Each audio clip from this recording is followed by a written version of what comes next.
This year, the Lunar Reconnaissance Orbiter celebrates 13 years of orbit around our moon. And in that time, it has collected over a petabyte of data, the largest volume ever collected by a planetary science mission at NASA. Due to its success and continued operational abilities, NASA has awarded the spacecraft an additional extended mission phase so that it can continue gathering critical information on the moon and help pave the way for future lunar missions.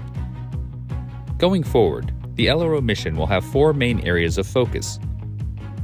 The first is the study of volatiles, which are chemicals that easily evaporate or vaporize, such as water. In terms of lunar exploration, volatiles will be useful for things like creating rocket fuel and making oxygen to breathe, so they are a primary resource that future astronauts will depend on having. LRO will continue to provide new data for identifying which areas are rich in volatiles, and for cluing us in to how they may move around the lunar surface. Current LRO data suggests they may be frozen in permanently shadowed craters, in areas that receive some sunlight, and may be chemically locked in minerals on the moon.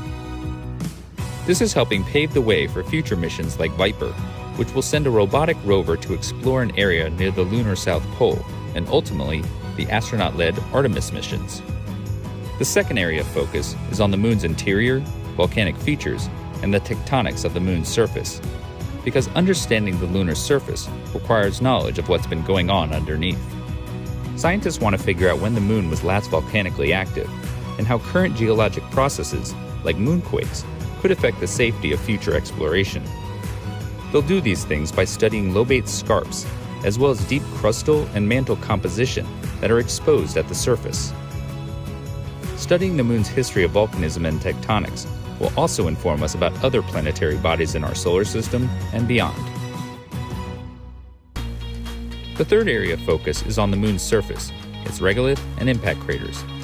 We want to know how impact craters break down, and if different ejected materials might degrade at different rates. These studies will give us a better understanding of the mineral and chemical makeup of the lunar surface and subsurface. This information can tell us how the moon has changed over hundreds of millions or billions of years. Studying the moon's regolith and impact craters also informs scientists about space weathering, which can help similar studies looking at the Earth, as well as on places like Mars, Mercury, or even asteroids.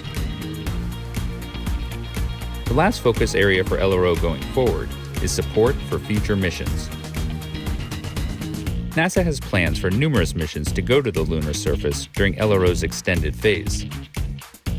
Sending missions to the lunar surface requires planning, not only to build the mission, but to find safe and interesting landing sites. LRO is in a unique position to directly assist with some of those operations and science objectives. LRO can help identify landing sites by making maps that tell us what the surface is like, where there may be hazards to landers, and where there are interesting features to explore. LRO is also capable of helping land-in missions get simultaneous measurements from orbit while they gather data from the surface. After studying the moon for 13 years, LRO has proven to be one of NASA's most valuable tools for advancing lunar science.